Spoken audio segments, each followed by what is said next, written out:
बोलो श्री सतगुरु महाराज की, श्री प्राणनाथ प्यारे की। नूर कहे महमत रूहे, देखो नजरों नूर इलम।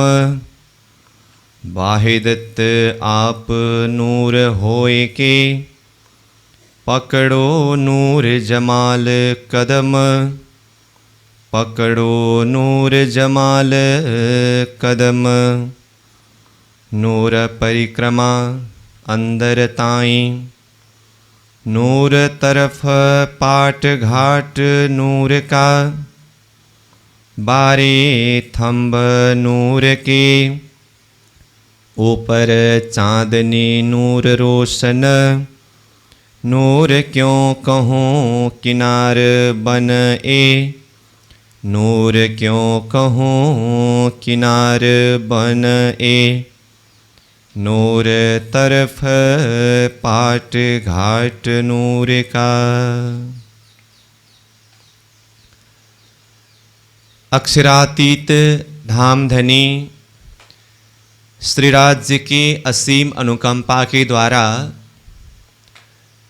तारतम सागर दिव्य वाणी अंतर्गत परिक्रमा ग्रंथ के ऊपर हम विचार कर रहे हैं। तो परिक्रमा ग्रंथ में अब तक 35वें प्रकरण ये पूरा हुआ। अभी के इस कक्षा सत्र में हम प्रारंभ करने जा रहे हैं 36वां प्रकरण। तो ये 36वां प्रकरण के लिए, जैसे इससे पूर्व कक्षा में ये 35वां प्रकरण जो विचार हुआ, चिंतन हुआ, तो इसमें ही ये 35, 36 और 37 ये 3 प्रकरण के एक भूमिकात्मक सार भाव के ऊपर हम प्रारंभ में चर्चा कर रहे थे। तो इसमें नूर का परिक्रमा है। तो ये 35वां प्रकरण तो मंगलाचरण का प्रकरण था। अब उसी के आधार पर आगे ये 36वां प्रकरण में रंगमहल के चारों तरफ बाहर की परिक्रमा की शोभा, और फिर रंगमहल के भीतर प्रथम भौम की शोभा, ये सब इस प्रकरण में चिंतन कराया गया है, वर्णन किया है। तो ये 35 प्रकरण से ही विषय जुड़ता है 36वां प्रकरण में। तो अब हम प्रारंभ कर रहे हैं 36वां प्रकरण को। तो चौपाई को देखें। विषय में शीर्षक में तो कहा नूर परिक्रमा अंदर ताई। ताई मतलब तक। तो बाहर से परिक्रमा करते करते अंदर, रंगमहल के अंदर तक प्रवेश करना है ना, इसलिए अंदर ताई, अंदर तक शब्द प्रयोग किया। तो बाकी तो पूरा प्रकरण की चौपाइयों को जब हम अध्ययन करेंगे, चिंतन करेंगे, तो फिर सब समझ में आ ही जाएगा। तो चौपाई को प्रारंभ करते हैं। नूर तरफ पाट घाट नूर का, बारे थंब नूर के, ऊपर चांदनी नूर रोशन। नूर क्यों कहूँ किनार बन ए। इस तरह से चौपाई प्रारंभ हुआ। तो देखिए, नूर तरफ पाट घाट नूर का, तो ये सबसे पहला नूर शब्द आया ना, ये नूर तरफ, अक्षरधाम की तरफ। अब नूर ही नूर का प्रकरण चल रहा है, तो फिर उसी बीच में अब नूर का अर्थ तो अक्षर भी होते हैं ना। तो ये नूर तरफ मतलब अक्षर ब्रह्म के धाम की तरफ।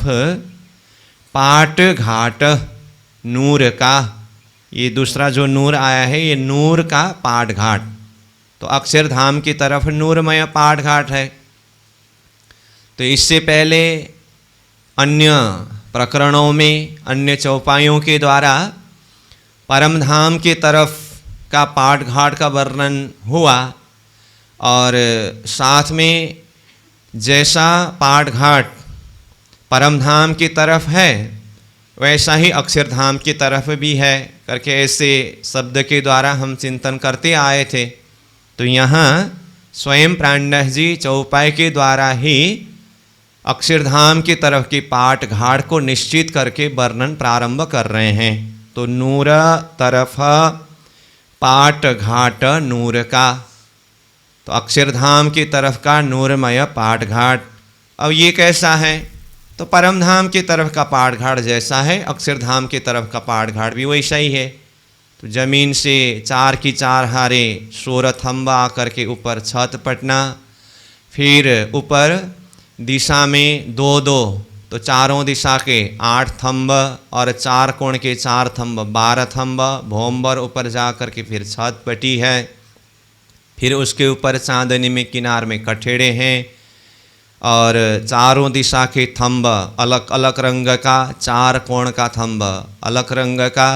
ये सारी शोभा जो भी वर्णन हुआ है परमधाम की तरफ अक्षरधाम की तरफ की पाठ घाट में भी वैसा ही है। इसलिए कहा 12 थंब नूर के। तो ये पाठ घाट में नूर के मतलब नूरमय 12 थंब शोभायमान है। ऊपर चांदनी नूर रोशन, ये अक्षरधाम की तरफ के पाठ घाट में भी ऊपर चांदनी में नूरमय रोशनाई है, प्रकाश है। नूर क्यों कहूँ किनार बन ए। अब ये पाठ घाट सहित फिर किनार मतलब जमुना जी की किनार में, तो किनार कहने से जैसे परमधाम की तरफ की किनार में वनों की शोभा है, ऐसे ही अक्षरधाम की तरफ के किनार में यानी कि जमुना जी की किनार में भी वनों की शोभा है। इसीलिए किनार कहने से जमुना जी के दोनों तरफ की किनार जिसमें नूरमय वन है। पाल में आया हुआ वृक्ष है ना, बड़ो वन के वृक्ष भी है और घाट वाले वृक्ष भी है। तो यही वृक्ष की डाली जमुना जी के किनार में जल चबूतरा के ऊपर तक आया है। तो ये दोनों तरफ किनार की शोभा हुई, तो ये वन को भी चिंतन कराए। फिर आगे कहते हैं नूर घाट जाम्बू वन का और नूर घाट नारंग, बट घाट छत्री नूर हिंडोले, पूल शोभे मोहला नूर रंग। तो अब ये घाटों की शोभा वर्णन किया, तो इसके द्वारा अक्षरधाम की तरफ के घाट और परम धाम की तरफ के घाट दोनों तरफ का समझना होगा। तो एक तरफ जैसा है दूसरा तरफ भी वैसा ही है। तो कहाँ नूर घाट जाम्बू वन का, तो जाम्बू का वन तो विशेष ये परम धाम की तरफ से ही है परिक्रमावत वर्णन। तो फिर अक्षरधाम की तरफ भी वैसा ही है। तो ये जाम्बू घाट कहने से रंगमहल के सीधा सामुन्य में अमृत का घाट हुआ और अमृत के घाट के सामुन्य में पाट का घाट हुआ। अब यहाँ से परिक्रमावत आगे बढ़े तो पाट घाट अथवा अमृत के घाट से आगे परिक्रमा के लिए हम किस दिशा के तरफ मुड़ेंगे? दक्षिण की तरफ है ना। तो दक्षिण की तरफ जाएंगे तो अमृत घाट के बाद कौन सा घाट है? जाम्बू का घाट है ना। तो इसलिए परिक्रमा के लिए पाट घाट से आगे जाम्बू का घाट वर्णन कर रहे हैं। तो नूर घाट जाम्बू वन का, जाम्बू का वन में ये जाम्बू का नूरमय घाट अथवा वृक्ष है। और नूर घाट नारंगी, अमृत के बाद जाम्बू, जाम्बू के बाद फिर आगे नारंगी का घाट है। तो परिक्रमावत आगे बढ़ रहे हैं दक्षिण की तरफ, तो फिर नारंगी का घाट है, वो भी नूरमय है। फिर वहाँ से आगे चलिए बट घाट छत्री नूर हिंडोले, नारंगी के घाट के बाद आगे दक्षिण की तरफ बट घाट है। अब बड़ घाट में तो बड़वाइयों की शोभा है और इसमें हिंडोले हैं और वृक्ष की छत्रियाँ हैं। ये सारा बता रहे हैं बट घाट छत्री नूर हिंडोले। अब फिर ये तीनों घाट को देखा तो फिर 3 घाट के सामने, 3 घाट के सामने कहने से यहाँ परिक्रमावत होने से दक्षिण दिशा के तरफ की बात हो रही है। तो बट घाट के सामने में देखे तो जमुना जी में क्या है? पुल है ना, बड़ पुल। तो वो पुल को बता रहे हैं, पुल शोभे महल नूर रंग, नूरमय रंग मतलब प्रकाशमय पुल महल शोभायमान है। तो पाट घाट यानी कि अमृत घाट से आगे जाम्बू का घाट, फिर नारंगी का घाट, फिर बट का घाट, बट घाट से आगे जमुना जी में बट का पुल। तो इस तरह से ये शोभा वर्णन किया। अब उसी तरह से उत्तर दिशा के तरफ भी है, अमृत घाट से उत्तर तरफ 3 घाट, फिर उसके उत्तर में जमुना जी में केल का पुल, ये सब तो है ही। तो ये दक्षिण की तरफ परिक्रमावत देखना होगा। अब जैसे ही ये बट का पुल भी पूरा हुआ, वहाँ से आगे देखिए, नूर किनारे रेती नूर में मोहल चबूतरे नूर किनार, ताल हिंडोले बीच नूर बन, नूर शोभा निकुंज अपार। एक एक चौपाई को ध्यान से कहाँ की शोभा वर्णन हो रही है उसको भी हृदय में बिठाते हुए जाना होगा। तो पुल का वर्णन हुआ, तो फिर पुल सहित जमुना जी की किनार में रेती है, इसलिए कहा नूर किनारे रेती नूर में, नूरमय जमुना जी के किनार में नूरमय रेती है। अब वहाँ से आगे बढ़े चलिए, पुल महल से आगे पाल में उधर मरोड़ तक एक महल एक चबूतरा का वर्णन हुआ है ना, तो वो मोहल चबूतरे नूर किनारे, जमुना जी के किनार में पाल में, पुल महल के सीधा एरिया से उधर दक्षिण की तरफ, उत्तर के पुल महल से कहे तो उसके उत्तर तरफ भी है, परंतु ये दक्षिण की तरफ को देखना है परिक्रमावत। तो मोहल चबूतरे नूर किनारा, एक महल एक चबूतरा जो है जमुना जी के किनार में पाल में, वो शोभा।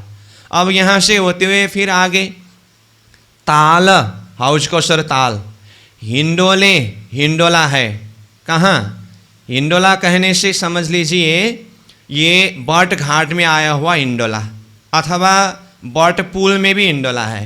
ताल कहने से हौज कौशर ताल, वैसे तो हौज कौशर ताल में भी वृक्ष में हिंडोला है, परंतु आगे चौथी चरण में कुंज निकुंज बना रहा है ना, उसको मद्देनजर रखते हुए ताल, हौज कौशर ताल, हिंडोले, हिंडोला कहे तो बट घाट में जो हिंडोला है, बीच नूर बन, इस नूरमय बन के बीच में नूर शोभा निकुंज अपार, कुंज निकुंज बन अपार शोभा लिए हुए सुशोभित है।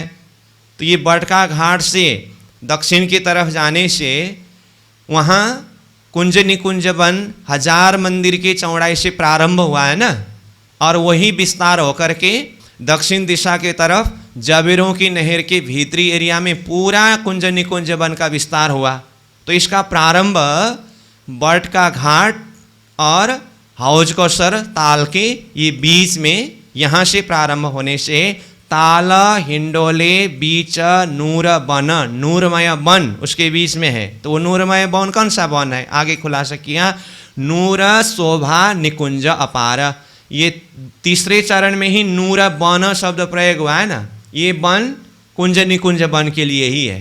तो जिसको चौथी चरण में खुलासा किया, नूर शोभा निकुंज अपार, नूरमय निकुंज मतलब कुंज निकुंज वन अपार शोभा लिए हुए है। तो परिक्रमा करते हुए हम कहाँ पहुँचे, बट घाट से आगे कुंज निकुंज वन, और सामने में हौज कौशर ताल भी दिखाई दे रहा है। अब चौथी नंबर चौपाई, नूर नेहरे मोहला तले, नूर ढांपे चले अनेक, नूर चले नूर चक्राव ज्यों, नूर सुख पाइये देख विवेक। अब तीसरे नंबर चौपाई में ही कुंज निकुंज वन सहित हौज कौशर ताल का भी नाम आया। तो अब यहाँ से भी आगे बढ़ करके चौथा नंबर चौपाई में देखिए, जबीरों की नहर से आगे ये शोभा वर्णन कर रहे हैं। तो कहा नूरा नेहरे महलों तले, अब ऊपर महल है जबीरों की नहर में, देखिए ऊपर तो भौम पर भौम महल विस्तार होता हुआ गया, और नीचे जमीन में देखिए नहरें हैं, और भौम भौम में भी जहाँ जहाँ बगीचे आए हैं वहाँ पर नहरें हैं। तो नूरा नहरें मोहल तले, महलों के तले नूरमय नहरें हैं, नूर ढांपे चले अनेक, कई ये नहरें चेह बच्चे ढापी रूप में भी है और कहीं तो खुली रूप में भी है। नूर चले नूर चक्राव ज्यों, अब नूरमय नहरें चल रहा है और चेह बच्चा में फिर नूरमय चक्राव, मतलब नूरमय चक्राव, ये चक्रावदार फोरा भी चल रहा है। नूर सुख पाइए देख विवेक, इसको विवेक से देखने पर नूरमय सुख आनंद प्राप्त हो सकता है, प्राप्त होता है। तो ये चौथी नंबर चौपाई के द्वारा जबेरों की नहर जो रंगमहल की तीसरी परिक्रमा है ये भी चिंतन हुआ। अब आगे देखिए 5वां नंबर चौपाई। मोहल माणिक पहाड़ नूर के, कई नहरें चादरे नूर ताल, कई मोहल हिंडोले नूर के, ये नूर देखे बदले हाल। तो ये कौन सा है? रंगमहल के बाहर चौथी परिक्रमा माणिक पहाड़, दक्षिण दिशा में माणिक पहाड़ है और माणिक पहाड़ का हद ये चौथी परिक्रमा है। तो जबेरों की नहर के बाद कहते हैं माणिक पहाड़ की शोभा को मोहला माणिक पहाड़ नूर के, माणिक पहाड़ का महल ये नूरमय है।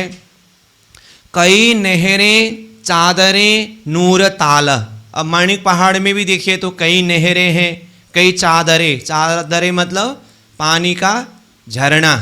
जैसे देखिए ना वो मध्य का जल स्तून से कितने भौम ऊपर गया जल? 12,020 भौम ऊपर गया। तो टापू महल के चांदनी में वो जल प्रकट होकर के टापू महल के चांदनी के गुर्ज में कुंड बन करके वहाँ जल एकत्रित हुआ। फिर वो 12,000 गुर्ज के कुंड से 20 भौम नीचे झरना के रूप में ताल में पानी उतरा है। कहाँ की बात है ये? माणिक पहाड़ की चांदनी में टापू महल से जल झरना के रूप में उतरने की बात। तो इसमें भी देखिए तो यहाँ देखिए तो शब्द क्या क्या आया है ये चौपाई में।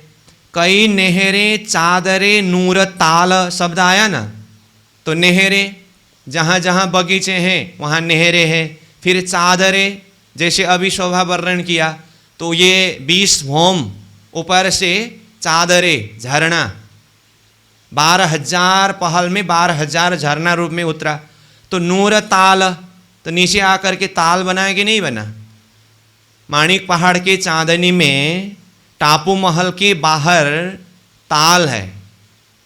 नीचे भौम में देखे तो वो ताल के नीचे क्या पड़ता है? माणिक महल। तो माणिक महल के ऊपर चांदनी में ताल है। तो वो चादरें कहिए, नहरें कहिए, ताल कहिए, सारा नूरमय है। और वही चादरें देखें तो फिर वही ताल से बाहर 12,000 पाइपलाइन मार्ग के द्वारा फिर 12,000 झरना के रूप में एक भौम नीचे माणिक पहाड़ के हवेली के चांदनी में बना हुआ बगीचा है ना, वो बगीचा के मध्य के चेहबच्चा में उतरता है। तो वहाँ पर भी चादरें हैं। और वो बड़े बड़े चेहबच्चा होने से चांदनी की सर्व चेहबच्चों को तालाव शब्द के द्वारा वर्णन किया है। तो उस अर्थ में कहे तो यहाँ 5 नंबर चौपाई के दूसरे चरण में ताल शब्द आया ना। अब बृहद ताल तो जल जहाँ पर उतरा है वो तो है ही, बाकी चांदनी में जितने भी चेहबच्चे हैं वो इतने बड़े बड़े हैं, इसलिए वो सबको तालाव शब्द यानी कि ताल शब्द के द्वारा ही वर्णन किया है। फिर जैसे 12,000 की 12,000 हारें बगीचों को ये जल सिंचन करते हुए हवेली के बाहर जो गुर्ज के चांदनी में जल आया, तो यहाँ से फिर अब भौम भौम उतरते उतरते उतरते उतरते 12,000 ही झरना यानी कि चादरें क्रमशः भौम भौम उतरते कितने भौम नीचे तक उतरा? 12,000 ही भौम नीचे तक उतरा। तो ये सारे चादरें को देखिए, नीचे जमीन में देखिए तो जमीन में भी कई नहरें हैं और वहाँ पर बगीचा के बीच बीच में कई तालाब है। तो ये सारी शोभा को शब्द बहुत कम है, लेकिन ऐसे सार सार शब्द है जिसके द्वारा सारी शोभा को समझना होता है। तो फिर से देखिए ये दूसरे चरण को, कई नहरें चादरें नूर ताल, इतने के अंदर ही सारी शोभा समाया हुआ है। अब देखिए कई मोहला हिंडोले नूर के, अब माणिक पहाड़ में विशेष तो हिंडोला तो है ही, मध्य के चबूतरा के किनार में 12,000 हिंडोला, 11,980 भौम ऊपर से झूलते हैं। और बाहर माणिक पहाड़ के बाहर जो ऊपर भौम भौम जल उतरते हुए आया है ना, वो जल के कुंड के छत के नीचे जंजीर लग करके नीचे बगीचा से 5 भौम ऊपर महल के चांदनी के ऊपर हिंडोला झूलते हैं। तो ये सब हिंडोलों को बड़े पहाड़, जो हिंडोले शब्द से पहले ही वर्णन किया ना, तो उसको कहा कई महल, महल कितने सारे हैं, हिंडोले कई हिंडोले हैं, तो सारा महल कहिए हिंडोला कहिए सब नूरमय है। ये नूर देखे बदले हाल, ये नूर का दर्शन करने से देखने से आत्माओं के हाल बदल जाता है। तो ये है, ये परिक्रमा वाणी के द्वारा परम धाम की शोभा को चिंतन करने का, दर्शन करने का लाभ, आत्माओं के हाल बदल जाता है, ये कहा। फिर आगे देखिए, कहा कहो हिंडोले नूर के, नूर रूहे झूले 12,000, इन विध नूर हिंडोले नाहिन नूर सुमार। 6 नंबर चौपाई में भी माणिक पहाड़ के ही हिंडोलों की शोभा, उस सुख को बता रहे हैं। कहा कहो हिंडोले नूर के, माणिक पहाड़ के नूरमय हिंडोला को मैं कहाँ कहूँ। नूर रूहें झूले 12,000, नूरमय रूहें 12,000 सखियाँ हिंडोलों में झूलते हैं। इन विधा नूर हिंडोले, इस प्रकार से नूरमय हिंडोलों की सुख अथवा वहाँ की शोभा, नाहिन नूर सुमार, वो नूरमय हिंडोलों की सुख का, आनंद का, सुमार मतलब हिसाब, नाहिन मतलब नहीं है। अब यहाँ से आगे 7वीं नंबर चौपाई में देखिए, माणिक पहाड़ से भी और आगे बाहर 5वीं परिक्रमा रंगमहल का क्या है, बैंकी नहर है ना, अब उस तरफ ले जा रहे हैं। वन नूरा नहरे ढांपी चली, कई नहरे बन नूर विस्तार, कई नूरा नहरे मिली सागरों, कई नूरा नहरे आवे वार। अब जब भी प्राणनाथ जी बनकी नहर में पहुंचते हैं तो वहाँ से सीधा सागर तक उनकी दृष्टि पहुँच ही जाता है। इससे पूर्व भी 2 आवृत्ति बनकी नहर की शोभा वर्णन किया, तो तब भी बनकी नहर से ही बड़ी रांग की शोभा वर्णन किए, चिंतन कराए। अब ये देखिए फिर से, बाना नूरा नहरे ढांपी चली, तो बाना नहरे मतलब वन की नहरें, ऊपर वन का विस्तार है और नीचे जमीन में अथवा वन के अंदर भी महलों के अंदर बगीचों में नहरें विस्तार है। ढांपी चली, कई जगह में यहाँ पर भी ये ढक करके ढांपी रूप में चला हुआ है। तो बाना नूरा नहरें ढांपी चली, कई नहरें बन नूर विस्तार, ये वन की नहर में कई वन और कई नहरों का विस्तार है। वन में भी नूर है, नहरों में भी नूर है, सब विस्तार है। कई नूर नहरें मिली सागरों, देखिए तो ये वन की नहर से ही जो नूरमय नहरें जाकर के कहाँ मिला है, सागरों। तो कौन सा सागर, अब सागरों कहने से तो सभी सागरों, ये बहुवचन शब्द है सागरों, सागर शब्द आया तो एक वचन शब्द होता है। तो सीधा दक्षिण में नीर सागर है, तो पहले भी वर्णन हुआ कि नीर सागर से जल आते भी हैं और फिर जा कर के वहीं मिलते हैं। तो यहाँ पर सागरों शब्द आया, सागरों में नहरें जा कर के मिले हैं। कई नूर नहरें आवे वार, वार मतलब फिर सागर से वार, इस तरफ बनकी नहर की तरफ। तो बनकी नहर में आया तो छोटी रांग होके ही आया ना, तो छोटी रांग से होते हुए वार, ये बनकी नहर में सागर से नहरें आ रहे हैं। यहीं से भीतर फिर माणिक पहाड़, फिर जबीरू की नहर, यहाँ से भीतर सब तरफ परिभ्रमण करके फिर यहीं से वापस होते हुए बनकी नहर से फिर सागर में जा कर के मिलते हैं। तो ये शोभा कहा, कई नूरा नहरें मिली सागरों, कई नूरा नहरें आवे वार, सागर से वार इस तरफ आ रहा है। अब फिर देखिए, कई महलाते इत नूर की, कई टापू नूर महलात, ये निपट बड़े मोहल नूर के, मोहल नूर आकाश में न समात। चौपाई नंबर 8 से बड़ी रांग में चलिए। बनकी नहर का वर्णन हुआ, तो अब बनकी नहर से छोटी रांग होते हुए बड़ी रांग की शोभा। तो बड़ी रांग में खड़े होकर के देखिए। हाँ, कई महलाते इत नूर की, बड़ी रांग में इमारतें, प्रासादें, ऐसा करके 80 दीवाल का प्रसंग आया ना, ये पहले भी वर्णन हुआ है, इसलिए अभी इतना संकेत करने से समझ में आ ही जाएगा। बड़ी रांग के 12.5 करोड़ योजन चौड़ाई को 3 हिस्सा करके, बाहरी तरफ हिस्सा 32 पहल में 32 इमारतें अथवा दीवाल रूप इमारतें, भीतरी 32 पहल में भी 32 इमारतें, और मध्य में 16 पहल में 16 इमारतें करके 80 दीवाल का प्रसंग आया था। वो सभी इमारतों में, प्रासादों में, हवेलियाँ, महल, मंदिर की शोभा को देखें तो उसको कहा कई महलातें इत नूर की। इत मतलब बड़ी रांग में कई नूरमय महलाते हैं। और फिर बड़ी रांग में ही 8 सागर है, तो 8 सागर में से प्रत्येक एक सागर के मध्य तीसरे हिस्सा में टापू महल कितने कितने हैं? 12,000 की 12,000 हारे 14 करोड़ 40 लाख एक सागर में। ऐसे ही 8 सागरों में, तो कहा कई टापू नूर महलात। कई टापू शब्द आया ना, तो 12,000 की 12,000 होने से ये कई टापू नूर महलात, नूरमय टापू महलात शोभायमान है। ये निपट बड़े मोहला नूर के, ये बड़ी रांग में चाहे तो बाहर की हवेलियाँ, प्रासादें, इमारतें हो, चाहे सागर के अंदर की टापू महल हो, ये सब निपट मतलब निश्चय ही बड़े महल, बहुत बड़े बड़े, गगनचुमी, ऐसा कहा ना, आसमान को जा कर के लगा हो ऐसा दिखाई देता, ऐसे बड़े महल नूर के। महल नूर आकाश में न समात, इन महलों के नूर प्रकाश आकाश मतलब चैतन्य आसमान में नहीं समाता है। तो इस तरह से ये 8वीं चौपाई के द्वारा बड़ी रांग की शोभा को वर्णन किया। अब देखिए यहाँ 9 नंबर चौपाई को।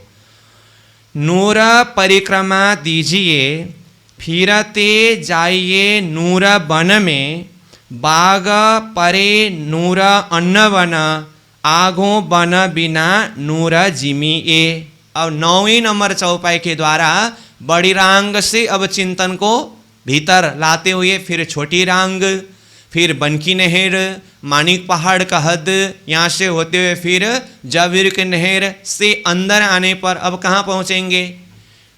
देखिए पहले ही रंगमहल से जाते समय पूर्व तरफ से ये जाम्बुका घाट से होते हुए आगे, फिर कुंज निकुंज वन से होते हुए हौजकर्ष से होते हुए गए ना, तो पूर्व तरफ की शोभा तो हुआ, दक्षिण तरफ की शोभा भी जवरियों की नहर की भीतर का पहले ही हुआ है।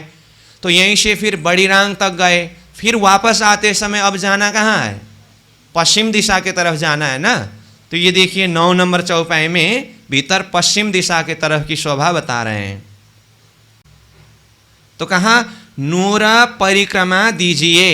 अभी तो हम कहाँ हैं? 8 नंबर चौपाई में तो बड़ी रांग में है ना, तो इसलिए वहाँ से नूरमय परिक्रमा देते हुए, जैसे पहले ही कहा मैंने, परिक्रमा देते हुए मतलब कहाँ कहाँ होते हुए, बड़ी रांग से छोटी रांग, फिर बनकी नहर, मानिक पहाड़ का हद, जबीरों की नहर, ये सब परिक्रमा देते हुए फिरते जाइए नूर वन, नूरमय वन में जाइए। तो नूरमय वन कौन सा है आगे बताएंगे।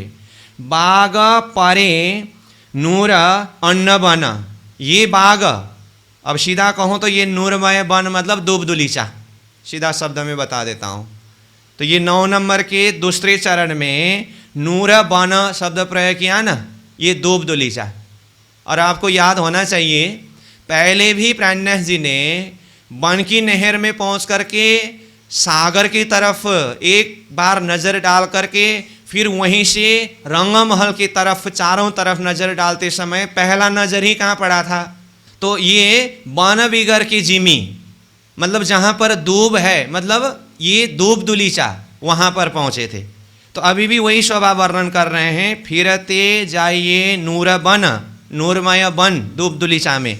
अब ये नूरमय बन ही है, कैसे पता चलेगा? तीसरे चरण में देखिए तो बाग परे नूर अन्न बन, ये अन्न बन से परे ये बाग है। बाग मतलब ये बाग परे, परे हैं कहाँ से? अन्न बन, अन्न बन से परे। तो अन्न बन से परे कौन सा बन है? ये दूबदुलीचा। दूबदुलीचा से भी आगे जाएंगे तो क्या है? पश्चिम का चौगान है ना। तो ये अन्न वन और दूबदुलीचा वन बिगर की जमीन करके कहा। वन बिगर मतलब जहाँ पर वृक्ष आदि नहीं है, तो वो शोभा को बताए। तो देखिए बाग परे नूर अन्न वन, आगो वन बिना नूर जिमी ये। अब आगो अन्न वन से आगे बाग दूबदुलीचा, दूबदुलीचा से भी आगो आगे जाइए वन बिना नूर जिमी ये। तो वन बिना के नूर जिमी कहने से तो दूबदुलीचा भी वन बिना का ही है और पश्चिम का चौगान भी वन बिना की जमीन ही है। तो दोनों को देखना, यहाँ विशेष दूबदुलीचा को बता रहे हैं। ठीक है, कहने का अर्थ कुल मिलाकर के 9वां नंबर चौपाई का सार भाव क्या हुआ? कहाँ से कहाँ पहुँचे? बड़ीरांग से आते हुए अन्नवन से पश्चिम में दूबदुलीचा वहाँ पर पहुँच गए। अब 10 नंबर को देखें। दूबदुलीचे नूर में नूरा लग्या जाए आसमान, दूर लगा नूर या विध नूर खेले इत चौगान। दूबदुलीचा है ना, दूबदुलीचे नूर में, ये नूरमय दूबदुलीचा में नूरा लग्या जाए आसमान, इसके जो नूर है प्रकाश जा करके आसमान में लगा है, आसमान को प्रकाशित किया हुआ है।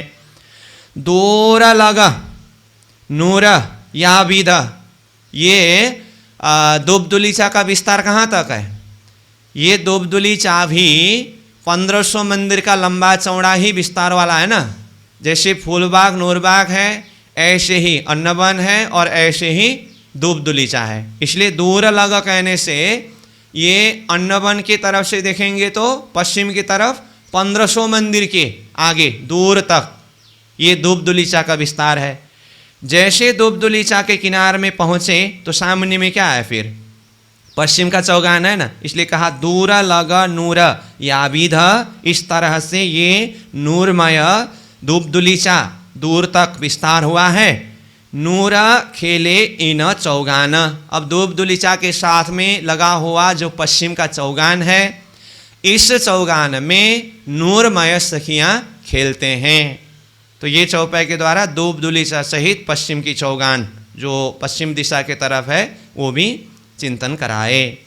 अब देखिए यहाँ से होते हुए अब आगे आना है। कहाँ आगे? मतलब पश्चिम चौगान हुआ, दूबदुलीचा हुआ और अन्नवन का तो पहले ही लोकेशन बता दिए। अन्नवन शब्द भी तो आया ना। कहाँ आया? ये 9 नंबर चौपाई के तीसरे चरण में अन्नवन। तो अन्नवन से लगते हुए फिर इधर फूलबाग है, यहाँ से होते हुए अब जाना कहाँ है? देखिए चौपाई नंबर 11 में आगो बड़ा वन नूर का, आए नूर मधुबन, कई हिंडोले नूर के, हुआ आसमान नूर रोशन। तो 11 नंबर चौपाई में सीधा पश्चिम चौगान से दूबदुलीचा अन्नवन फूलबाग होते हुए अब उत्तर दिशा के तरफ लाल चबूतरा के सामने में कहाँ पहुँचे? आगो बड़ा वन नूर का, उत्तर दिशा के तरफ लाल चबूतरा के आगे सामने में नूरमय बड़ा वन है। अब यहाँ से भी आगे बढ़ चलिए उत्तर दिशा के तरफ। बड़ा वन से लगता हुआ कौन सा वन है? मधुबन है। तो आए नूर मधुबन, बड़ा वन के सामने में नूरमय मधुबन आकर के लगा है। अब ये बड़ो वन में मधुबन में देखिए कई हिंडोले नूर के, कई प्रकार के नूरमय हिंडोले हैं। वो आसमान नूर रोशन, इन हिंडोलों के नूरमय प्रकाश के द्वारा आसमान ही प्रकाशित हुआ है। अब इस तरह से ये 11 नंबर चौपाई ने बड़ो वन से होते हुए मधुबन का वर्णन किया। तो मधुबन के साथ में महावन को तो समझना ही चाहिए। अब उत्तर दिशा की तरफ बड़ो वन मधुबन महावन को पार किया। अब कहाँ पहुँचे? सामने में पुखराज पर्वत। तो देखिए 12 नंबर चौपाई पुखराज पर्वत की शोभा को बता रहे हैं।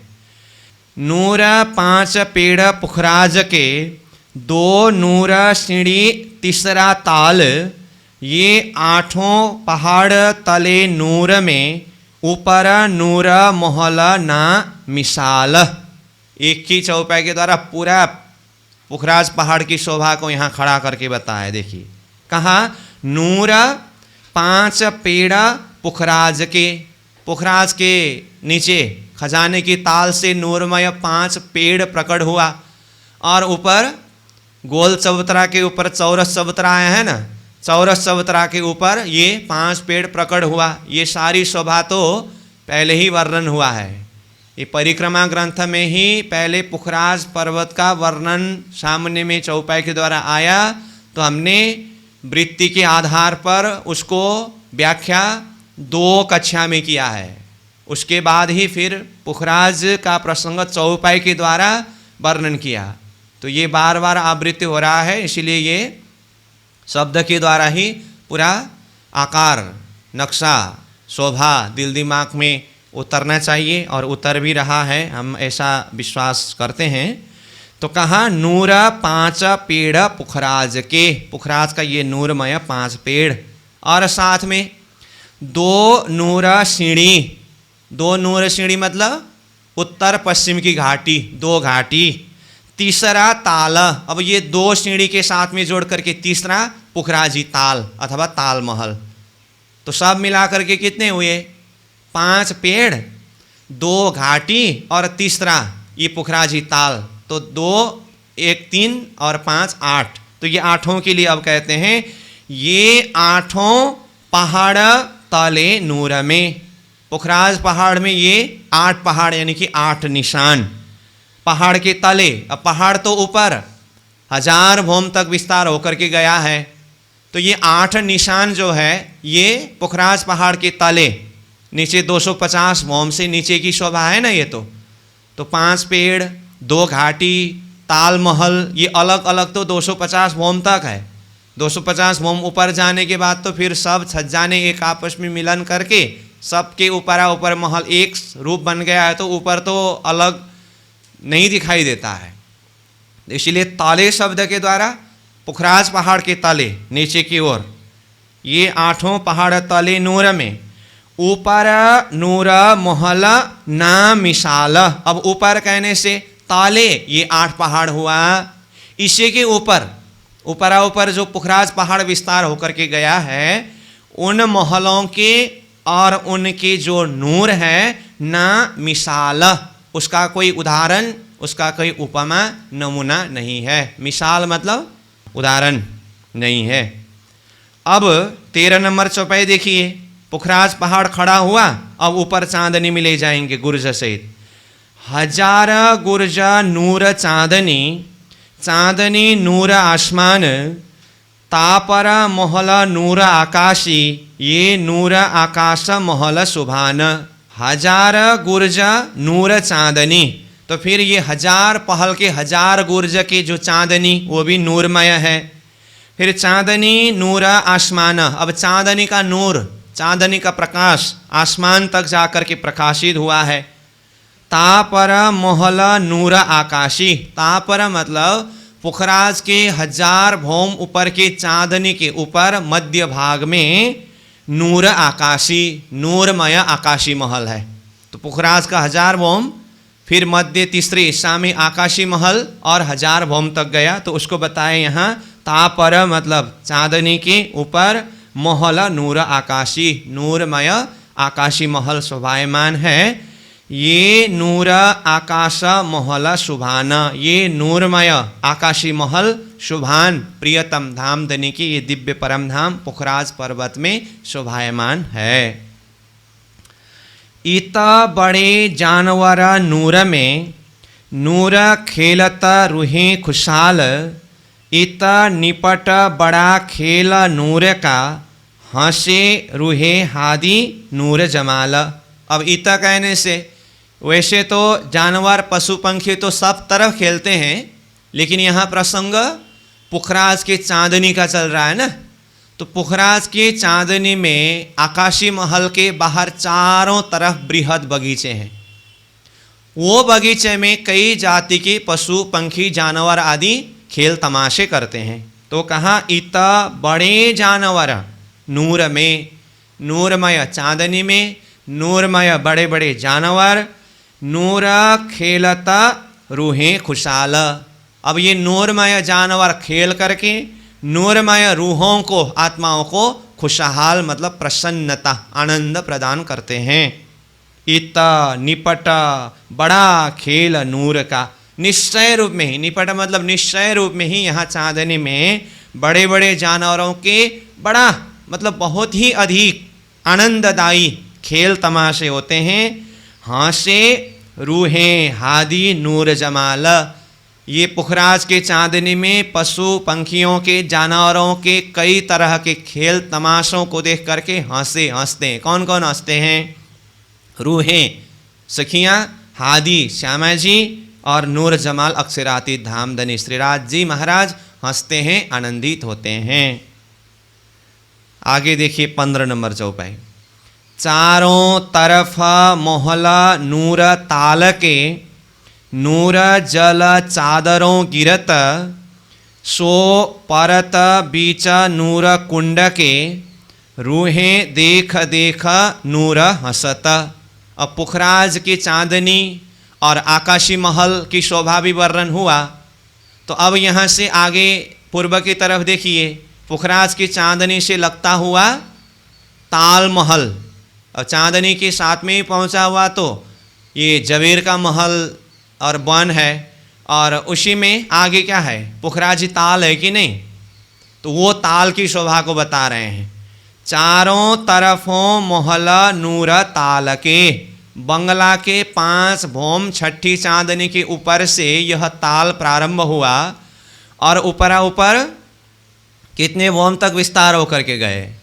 980 भौम तक ये पुखराजी ताल विस्तार हुआ। और पुखराजी ताल के चारों तरफ ताल महल है। तो ये शोभा को बता रहे हैं। चारों तरफ मोहल नूर ताल के, पुखराजी ताल के चारों तरफ नूरमय ताल महल शोभायमान है 980 भौम तक। और उसके बाद ऊपर उसी महल का नाम जवेर का महल, तो ये भी चारों तरफ आया। नूर जल चादरों गिरत, ये पुखराजी ताल में नूरमय जल चादरों झरना के रूप में गिरते हैं। कितने झरना के रूप में गिरते हैं ताल में जल? 4 झरना के रूप में। सो परत बीच नूर कुंड के, अब देखिए हाँ, एक ही चौपाई के द्वारा ये नूर जल चादरों गिरत शब्द है ना, ये शब्द के द्वारा ही पुखराज के चांदनी का जल 4 झरना के रूप में पुखराजी ताल में गिरता है। और साथ में यही चौपाई के द्वारा समझना चाहिए कि पुखराजी ताल से फिर 4 नहरें निकल करके आगे अदबीज के कुंड की तरफ जाकर वो एक एक में 4 नहर विस्तार होकर के 16 झरना के रूप में अदबीज के कुंड में जल गिरता है। तो ये नूर जल चादरों गिरत, इतने शब्द के द्वारा पुखराजी ताल में 4 झरना के रूप में और अदबीज के कुंड में 16 झरना के रूप में जल गिरत, ये शोभा को चिंतन करना चाहिए। सो परत बीच नूर कुंड के, अब पुखराजी ताल से आगे जाकर के 16 झरना के रूप में गिरा हुआ जल कहाँ पर पड़ता है, कहाँ पर गिरता है? सो परत, वह पड़ता है, गिरता है बीच नूर कुंड के, नूरमय अतबीज के कुंड के बीच में 16 झरना के रूप में वह जल गिरता है। रूहें देख देख नूर हंसत, नूरमय रूहें ये झरना की नूरमय शोभा को देख देख करके हंसते हैं। कहाँ बैठ के देखते हैं? खास महल में बैठ करके देखते हैं। सार शब्द आ रहा है, इसी में ही दिल दिमाग में एकदम नक्शा शोभा झलक उतरना चाहिए। इसीलिए बार बार हम तो कहते हैं कि चर्चनी अच्छी तरह से पकड़ने के बाद ही परिक्रमा ग्रंथ की वाणी की चौपाई को सहजता के साथ में समझ सकते हैं और वो लज्जत को अनुभव कर सकते हैं। और उसमें भी ये प्रकरण तक आने में तो इससे पहले भी विस्तृत रूप से कई वर्णन हो चुका है, इसलिए यहाँ एक एक शब्द के द्वारा वो शोभा हृदय में उतरना चाहिए, दर्शन होना चाहिए। तो जल कहाँ पहुँचा अभी? अधबीज के कुंड में, ठीक है। अब अधबीज के कुंड में उतरा हुआ जल तो भौम पर भौम नीचे उतरते उतरते 500 भौम नीचे उतर करके तरहटी में पहुंच गया। अब पहले भी ये पुखराज का प्रसंग वर्णन होते समय अधबीज के कुंड के प्रसंग वर्णन होने के बाद फिर क्या आता है? बंगला का प्रसंग तो बाकी रहता है ना। पुखराज से ऊपर चढ़ाया, ऊपर ऊपर पानी उतारने के लिए फिर अब अधबीज के कुंड में पहुँचे तो फिर सामने में बंगला 5 भौम 6 चांदनी का तो है ही। तो उसी क्रम से अब 16 नंबर चौपाई में देखिए वो बंगला की शोभा को बता रहे हैं। ताले बंगले नेहरे नूर की, चले चक्राव नूर इत, चार तरफ बड़ी नूर पौरी, नूर शोभा न देखी कित्ता। ताले मतलब कहाँ? ये ताल महल अथवा पुखराजी ताल के तले नीचे बंगले, बंगला है। अब बंगला में भी समग्र में देखें तो नहरे नूर की, नूरमय नहरें चलते हैं। अब बंगला कैसे हैं ये भी पहले वर्णन हुआ है। कितने की कितने आरे बंगला है? 48 की 48 आरे बंगला और 48 के 48 आरे चेह बच्चा। और उसके बाहर तरफ देखें तो 5 पेड़, 4 फिलपाई, 5 पेड़, ये सारी शोभा है। ये सब ऊपर ऊपर 5 भौम 6 चांदनी तक गए। तो प्रत्येक भौम में जो बगीचे हैं वहाँ पर आकर के जल परिभ्रमण करता है। और वहाँ तो विशेष वर्णन ऐसा आया है कि वहाँ के नूरमय लोह स्तंभ है ना, वहाँ मानो जानवर के मोह के जैसी शोभा बना हुआ है और उसमें एक से दूसरे में जल तीर ज्यों छूटत, ये सारा शोभा वर्णन हुआ है। तो देखिए तले बंगले नहरे नूर की, चले चक्राव नूर इत, नूरमय चक्राव पानी का फोंरा चलता है। इत मतलब यहाँ बंगला में, चेह बच्चों में। चार तरफ बड़ी नूर पौरी, चारों तरफ देखिए तो बड़े बड़े नूरमय, पौरी मतलब मेहराबे, मेहराबी दरवाज़ा है। एक बंगला में देखिए ना, एक बंगला में चारों दिशा में बड़ी बड़ी मेहराबी दरवाज़ा है। तो ये शोभा, तो फिर भीतर मंदिर के तरफ जाने से भी ये तो सब दिखाई देता है। नूर शोभा न देखी कित्ता, ऐसी नूरमय शोभा ये बंगला जी में जो दिखाई दे रहा है ना, मानो कि ऐसी शोभा तो न देखी कित्ता, कहीं भी नहीं देखा था। तो ये तो प्राणनाथ जी की विशेषता ही है, जहाँ की शोभा वर्णन करते हैं वहीं इतना डूब करके वर्णन करते हैं मानो इसके बराबर दूसरा तो कोई है ही नहीं, इस भाव से वर्णन करते हैं। तो कहा नूर शोभा न देखी कित्ता, कहीं भी ऐसी नूरमय शोभा नहीं देखा था। ईता बंगले बगीचे नूर के, नूर कारंजे कई उछलत, खूबी खुशहाली नूर भरी, नूर हंसे खेले रमत। ये बंगला में ही बगीचों में कई नहरें चेह बच्चे हैं तो वहाँ पर फुहारे उछलते हैं। तो कहा ईता बंगले बगीचे नूर के, बंगला में कई नूरमय बगीचा है, उसमें नूर कारंजे कई उछलता, नूरमय कई फौरे उछलते हैं। कहाँ की बात हो रही है? बंगला की। खूब खुशहाली नूर भरी, वहाँ की खूब खुशहालियाँ, बंगला के प्रसंग में खूब खुशहालियाँ, जो सखियों की सेविकाएँ पहले भी आया, तो ये भी नूर भरी नूरमय है। नूर हंसे खेले रमता, वो सब भी ऐसे नूर में हंसते हैं, खेलते हैं और रमते हैं। नूर बाहर नहरे आई कुंड में, आगो नूर चबूतरे, जोए ढांपी चली मोहल नूर के, नहरे खुली नूर किनारे। अब ये 18 नंबर चौपाई देखिए, ये बंगला जी के अंदर तरहट्टी से नहरें आगे बढ़ कर के अधबीज के कुंड में पहुंचा है। नूर बाहर, बाहर मतलब ये अब बंगला के एरिया से निकल करके बाहर प्रकट होकर के आगे बढ़ करके नहरें आई कुंड में। कौन सा कुंड में? आदिबीज के कुंड में। तो देखिए तो आदिबीज के कुंड में ऊपर से भी सूरज झरना के रूप में जल आया, ये भी वर्णन हुआ। फिर इधर बंगला के तरफ से भी नहरें जा कर के आदिबीज के कुंड में पहुंचा। अब आदिबीज के कुंड से आगे बढ़ना है, चलिए। आगो नूर चबूतरे, आदिबीज के कुंड के आगे नूरमय चबूतरा। कौन से चबूतरा है ये? ढापा चबूतरा। ढापी चबूतरा से आगे मूल कुंड आएगा। तो जोए ढापी चली मोहला नूर के। अब ये ढापी चबूतरा शब्द आया तो साथ में मूल कुंड सहित फिर जमुना जी प्रकट हो चली, क्योंकि शब्द तो बहुत कम आया है। देखिए ना, ढापी चबूतरा का शब्द आया, फिर आगे तो सीधा जोए जमुना जी ढापी चली मोहला नूर के। वैसे तो ढापी चबूतरा के अंदर भी वो नहरें ढक कर के चली है उस हिसाब से, तो ये ढक कर के चली हुई शोभा सीधा आगे मूल कुंड से होकर के फिर जमुना जी प्रकट हो गई ना, तो वहाँ पर भी जमुना जी ढापी है। तो ढापी चबूतरा के अंदर नहरें ढकी हुई सहित मूल कुंड के पूर्व से जमुना जी प्रकट होकर के वो ढापी जमुना जी की शोभा यहीं से देखना है। जो ये ढापी चली मोहला नूर के, नहरा खुली नूर किनारा। अब आगे जा कर के फिर नहरा, ये नहरें खुल करके गए हैं।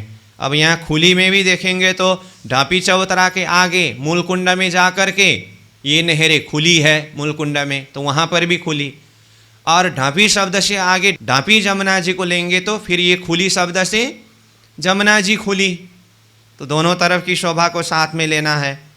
आगे देखिए, दो ढापे किनारा नूर के, जोए फिरी नूर तरफ ताल, नूरा एक मोहला एक चबूतरा, ये नूरा देखे होइए खुशाल। देखिए वही 18 नंबर चौपाई में कहा ना, वो ढापी और खुली शब्द से ढापी चबूतरा सहित मूल कुंड, खुली कुंड सहित ढापी जमुना सहित खुली जमुना समझना पड़ेगा। मैंने इसीलिए कहा था, क्योंकि 19 नंबर चौपाई में तो देखिए सीधा जमुना जी आगे बढ़ करके मरोड़ से होते हुए ताल की तरफ चला गया, ये शोभा वर्णन किया। और मरोड़ के सामने में जहाँ एक महल एक चबूतरा है, ये शोभा वर्णन कर रहे हैं। देखिए, दो ढापे किनारा नूर के, ये जमुना जी के नूरमय किनार, दोनों तरफ किनार से ये पहले जमुना जी ढपी होकर के गए, फिर आगे खुल गई।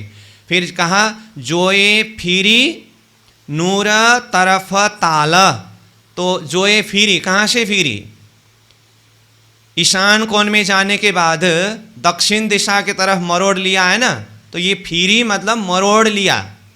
फिर 9 लाख कोस आगे जा कर के अग्निकोण में पहुंचने के बाद, अग्निकोण मतलब मैं जमुना जी के हिसाब से बोल रहा हूँ, तो अग्निकोण में पहुंच करके वहाँ से फिरी। किस तरफ फिरी? फिरी मतलब मरोड़ लिया। किस तरफ?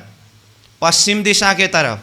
और जा कर के फिर हाउस कौसर ताल में पहुँचे। तो ये सारा जोए फिरी नूर, नूरमय जमुना जी, हाँ नूरमय जमुना जी फिर करके नूरमय ताल में पहुंच गए। तो कहा जोए फिरी नूर तरफ ताल, ताल की तरफ फिरी है मतलब ताल की तरफ ताल में पहुंची है।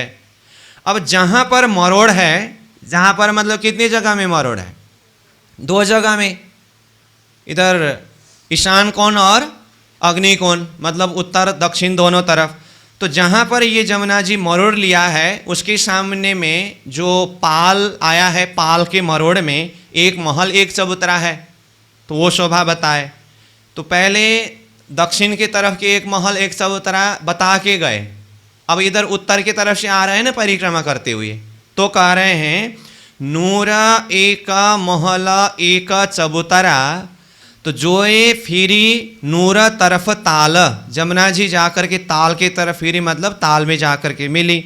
अब जहाँ पर मरोड़ है जमुना जी के, वो मरोड़ के सामने में पाल में एक महल एक चबूतरा है ना, जो पहले दक्षिण की तरफ का वर्णन करके आए, फिर अब ये उत्तर की तरफ भी बता रहे हैं। तो देखिए नूरा एक महल एक चबूतरा, नूरमय एक महल एक चबूतरा है। केल पुल से उत्तर की तरफ, पाल में, मरोड़ से आगे, और दक्षिण की तरफ भी वैसा ही है, एक महल एक चबूतरा। ये नूर देखा होइए खुशाला, ये नूरमय एक महल एक चबूतरा, ये शोभा को देखने से अंतरात्मा अथवा परमधाम की ब्रह्म प्रियाएं खुशहाल प्रसन्न होती है।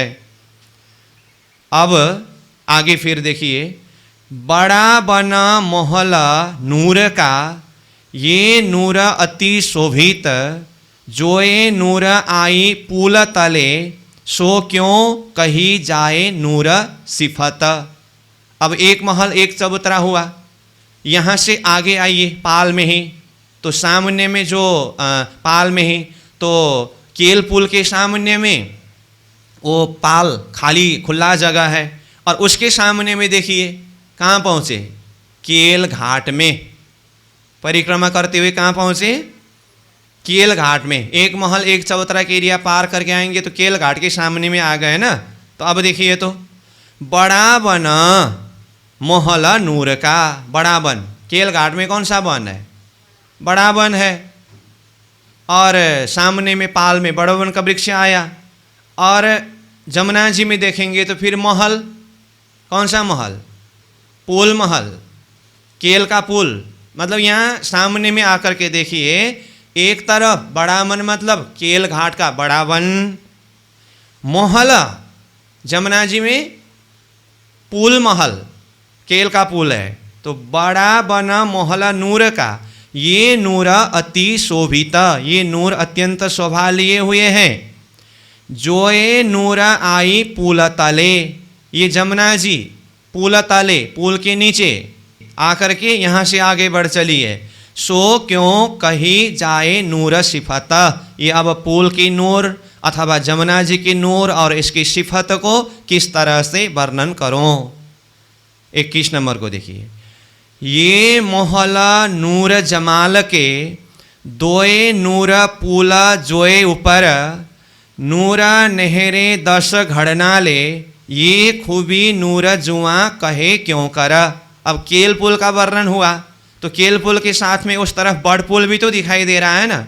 हालांकि बड़ पुल पहले वर्णन होके गए, फिर एक पुल के सामने में दूसरा पुल है, तो दोनों एक साथ में वर्णन होगा, इसलिए कहा ये मोहला नूर जमाल के, ये महल मतलब ये पुल महल, नूर जमाल अक्षरातीत धामधनी के, ये परम धाम के ये पुल महल है।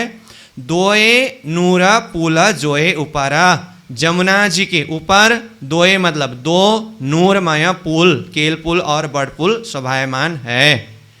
नूरा नहरे 10 घड़नाले, दोनों पुल के नीचे नूरमय 10 नहरे अथवा 10 घड़नाले हैं। ये खूबी नूर जुआ कहे क्यों करा, इस नूरमय खूबी को इस जुआ के द्वारा कैसे वर्णन करें। तो इस तरह से ये जमुना जी के दोनों पुल का भी वर्णन हुआ। अब कहाँ जाना है, केल घाट में, क्योंकि परिक्रमा करते हुए अमृत घाट अथवा पहाड़ घाट तक पहुँचना है ना। पहले जाम्बुके घाट से प्रारंभ हुआ है एक ही बार, इसीलिए अब दोनों पुल की शोभा, केल पुल है विशेष, सामने में बड़ पुल भी आने से दोनों पुल कहा। तो ये केल पुल से अब आगे चले परिक्रमा करते हुए सामने में केल घाट में। तो चौपाई नंबर 22 को देखिए, केल घाट नूर कतरे, चौकी शोभित नूर किनार, पहुँची नूर पुल बराबर, आगू लिबोई नूर अनार। केल घाट कतरे, एकदम हार कतार के रूप में वो केल घाट में ये केल के जो फल गुच्छे के गुच्छे लटके हुए हैं। कतरे शब्द पहले भी आया, कतरे शब्द का अर्थ तब भी बताया गया था, यहाँ भी वही है। कतरे शब्द कहने से एक तो कतार, वृक्षों की हार कतार, दूसरा कतरे शब्द का अर्थ गुच्छे, वो फल का गुच्छा लटका हुआ होता है ना, तो ये कतरे। चौकी शोभिता नूर किनारा, ये केल घाट में बीच बीच में नूरमय चौकी, चौक शोभायमान है। किनार मतलब जमुना जी की किनार में ये शोभा है। पहुँची नूर पुल बराबर, ये केल घाट की जो वृक्ष है ना, वृक्ष की डाली कहाँ तक जा कर के लगा है, पुल, केल पुल के बराबर में जा कर के लगा है। तो ये केल घाट का वृक्ष भी बड़वन की वृक्ष होने से 5 भौम का है, और यही पाल में जा कर के उधर 5 भोम की महल के साथ में जाकर ये वृक्ष ने डाली के द्वारा मिलन किया है। तो कहा पहुंची नूर पुल बराबर। और केल घाट से आगे चलिए, आगो लिवोई नूर अनार। केल घाट से आगे उत्तर तरफ परिक्रमा करते हुए आने से आगे लिबोई का घाट है, फिर वहाँ से आगे नूरमय अनार का घाट है। ये नूर चौकी भोम चार की नूर पुल से आए 3 घाट, अति शोभा आगू छत्री नूर की ऊपर जल नूर पाट। देखिए अब ये नूर चौकी भोम चार की, अब ये ध्यान से देखिए, हाँ, नूरमय 4 भोम की चौकी, ये शब्द प्रयोग किया। अब इसको समझने के लिए पहले आपको चौथी चरण को समझना होगा। कहाँ से आकर के ये 4 भोम की चौकी बता रहे हैं, ध्यान से सुनिएगा। अभी केल घाट, फिर लिबोई का घाट और अनार का घाट, ये कहा ना। अब यहाँ से अमृत का घाट होते हुए जाना कहाँ है, पाड़ घाट में है, ठीक है। तो ये पाड़ घाट के लोकेशन से अब ये पाल के वृक्ष की शोभा को बता रहे हैं। तो पाल में वृक्ष की ऊंचाई कितने हैं, 5 भोम छठी चांदनी है। लेकिन यहाँ पर कहा ये नूर चौकी 4 भोम की। अब सीधा सीधा देखेंगे तो यहाँ 4 भोम तो कहीं वर्णन आता ही नहीं, या तो सीधा छलांग मार के जाना पड़ेगा दक्षिण के तरफ बड़ पीपल की चौकी में, नहीं तो घाट के वृक्ष कहेंगे तो भी 2 भोम तीसरी चांदनी का है, और केल वन में आया हुआ वृक्ष 5 भोम छठी चांदनी का है, फिर पाल में आया हुआ वृक्ष ये भी 5 भोम छठी चांदनी का है। तो फिर यहाँ नूर चौकी भोम चार की, ये कहाँ की बात है। तो मैं इसीलिए बोल रहा था, इसको समझने के लिए पहले आइए चौथी चरण में 23 नंबर चौपाई का ही। यहाँ क्या कहा, ऊपर जल नूर पाट। पाट घाट के, जो जल में पाट घाट है, पाट घाट के ऊपर, पाट घाट के ऊपर मतलब कहाँ, चांदनी। तो पाट घाट की चांदनी से लगता हुआ वृक्ष की डाली से सीधा आगे आइए तो अब ऊपर कितने भोम बाकी रहा, 4 भोम बाकी रहा। हाँ, क्या समझ में आया। बड़ोवन के वृक्ष पाल में आया हुआ वृक्ष को देखेंगे तो 5 भोम छठी चांदनी है, परंतु यहाँ आए कहाँ से, पाट घाट के चांदनी से। तो पाट घाट के चांदनी से आए मतलब वन की कौन सी भोम में पहुँचे, दूसरी भोम में पहुँचे ना। तो दूसरी भोम में पहुँचे तो यहाँ से ऊपर कितने भोम है, अब 4 भोम है ना। तो ये 4 भोम में नीचे जो वन का प्रथम भोम को ही जोड़ने से 5 भोम होता है। तो पाट घाट के चांदनी से सीधा आने से वृक्ष की दूसरी भोम में पहुँचे, तो इसीलिए वहाँ से ऊपर ऊपर 4 भोम चौकी होने से यहाँ कहा ये नूर चौकी भोम चार की। यहाँ से ऊपर ऊपर 4 भोमों की चौकी, नूर पुल से आए 3 घाट। ये नूरमय पुल से, पुल की तरफ से आने से 3 घाट के सामने में है। तो 3 घाट मतलब कौन सा घाट, अभी जो वर्णन किया, केल, लिबोई और अनार, ये सामने में 3 घाट है, ठीक है। अब आगे फिर देखिए, अति शोभा आगू छत्री नूर की। ये सभी घाटों की वृक्षों की छत्री जमुना जी के किनारे में जाकर के अत्यंत शोभा लिए हुए सुशोभित है। ऊपर जल नूर पाट, उसके ऊपर नूरमय जल पाट घाट शोभायमान है। तो पहले वहाँ की दृष्टि से ये चौकी को वर्णन किया 4 भोम का, फिर वहाँ से होते हुए फिर अभी केल घाट, लिबोई घाट, अनार का घाट होकर के अब अमृत के घाट के सामने में पाट घाट में पहुँच गए। तो परिक्रमा पूरा हुआ, पाट घाट में पहुँचे मतलब अमृत का घाट में पहुँचना है। तो अमृत के घाट के दक्षिण की तरफ जाम्बो घाट से परिक्रमा शुरू हुआ था। देखिए तो चौपाई तो 23 चौपाई ही हुआ। तो इतने चौपाई के अंदर कहाँ कहाँ घुमाए प्राणनाथ जी ने, अमृत का घाट से यानी कि चांदनी चौक से ही प्रारंभ करके यहाँ से जाम्बू के घाट से निकाल करके आगे, अब फिर दोबारा बताऊँ तो वही बात है, आपको जहाँ जहाँ भी दर्शन हुआ है अभी बड़ी रांग तक पहुँचा करके फिर पश्चिम से आगे पुखराज की तरफ से होते हुए ला करके केल पुल से फिर केल, लिबोई, अनार के घाट से पहुँचाए पाट घाट में ही। देखिए ऐसा है। अब देखिए आगे पहाड़ घाट की शोभा को फिर से वर्णन कर रहे हैं यहाँ। नूर माणिक हीरे पाँच पोखरे, नूर द्वार से आए फेर द्वार, चारों खुटों नूर थंब नीलवी, नूर पांच रंग बारी सुमार। ये तो पहले भी वर्णन हुआ। पहाड़ घाट में चारों दिशा के दो दो थंब, एक एक रंग, चार रंग के हैं, और चार कोण का थंब अलग एक रंग, पांच रंग का है कुल मिलाकर के। तो कहा नूर माणिक हीरे पांच पोखरे, चार रंग हुआ चारों दिशा के। नूर द्वार से आए फेर द्वार, नूर द्वार से मतलब अक्षरधाम के तरफ से, दरवाजा से, ये फिरते हुए दरवाजा गिनती करते आना है। मतलब अक्षरधाम की तरफ पूर्व तरफ माणिक, दक्षिण की तरफ हीरा, पश्चिम की तरफ पाँच, उत्तर की तरफ पुखराज, इस क्रम से गिनती करना है। चारों खुटों नूर थंब नीलवी, चारों किनार के चार थंब नीलवी का थंब है। नूर पांच रंग बारे सुमारा, नूरमय पांच रंग के कुल 12 थंब सुमार के हुए। नूर नहरे तीन तले चले, नूर पाट एता जल पर, ठौर खेलन नूर जमाल के, ये नूर रूहें देखे दिल धर। अब ये जमुना जी के अंदर देखिए पहाड़ घाट के नीचे चार थंबों के बीच में तीन घड़नाले नहर रूप है। नूर नहरे तीन ताले चले, ताले मतलब क्या, पहाड़ घाट के तले, चार थंब के बीच में तीन नहरे घड़नाले रूप में चले। नूर पाट एता जल पर, जितनी एरिया में ये नूरमय पहाड़ घाट पटा हुआ है उतने ही एरिया के नीचे तीन घड़नाले चले हैं। ठौर खेलना नूर जमाल के, ये अभी तक जितने भी एरिया वर्णन हुआ अथवा ये पहाड़ घाट को कहे तो ये किसके खेलने का ठौर है?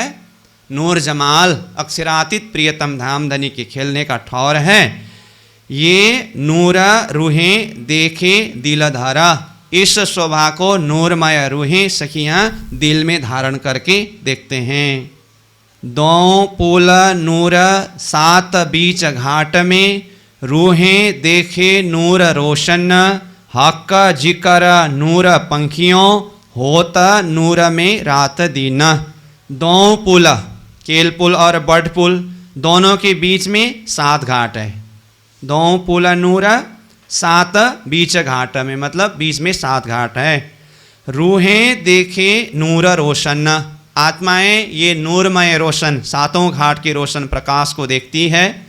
हक जिकर नूर पंखियों, ये सातों घाटों में रहने वाले पंखियाँ हक की जिक्री यानी कि अर्जी प्रार्थना करते हैं, धन्य के गुण को गाते हैं। होता नूर में रात दिन, इनके रात दिन ऐसे नूरमय स्वभाव में हक के जिक्र करते करते इनका रात दिन व्यतीत होता है।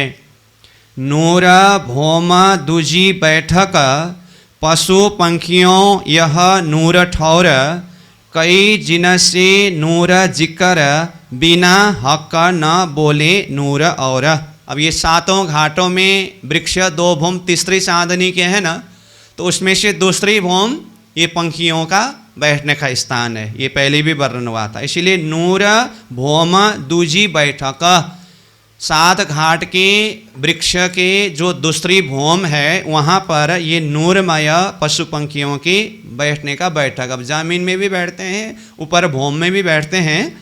पशु पंखियों यह नूर ठौर, पशु पंखियों का रहने का यह नूरमय ठौर है।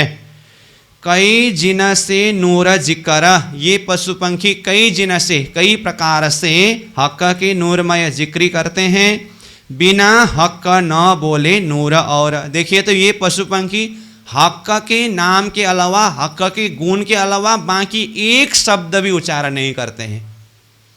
बिना हक न बोले नूर और, ये नूरमय पशु पंखी नूरमय हक के नाम के अलावा बाकी कुछ भी उच्चारण नहीं करते हैं। इस तरह से सातों घाटों की शोभा हुई।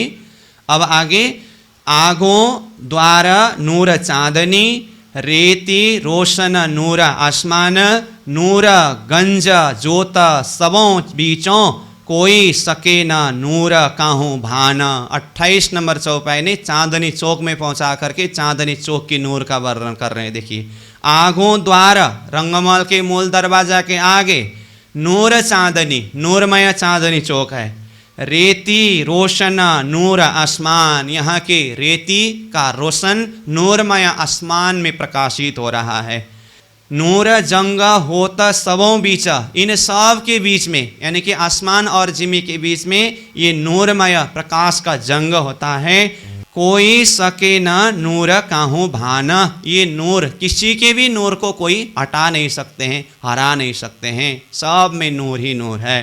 तो इस तरह से पूरा 25 पक्ष परम धाम का परिक्रमा कराते हुए चांदनी चौक में पहुंच गए। ठीक है, 28 नंबर चौपाई में।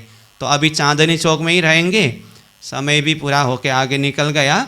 फिर अगली बैठक में यहाँ से आगे रंगमहल के प्रथम भौम में प्रवेश होकर के वहाँ की सारी शोभा को देखेंगे।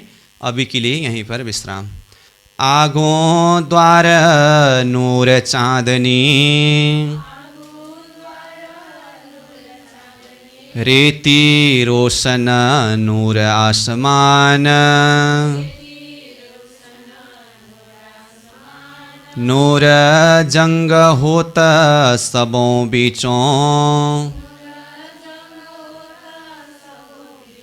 कोई सके ना नूर काहू भान, कोई सके ना नूर काहू भान। बोलो श्री प्राणनाथ प्यारे की प्रणाम।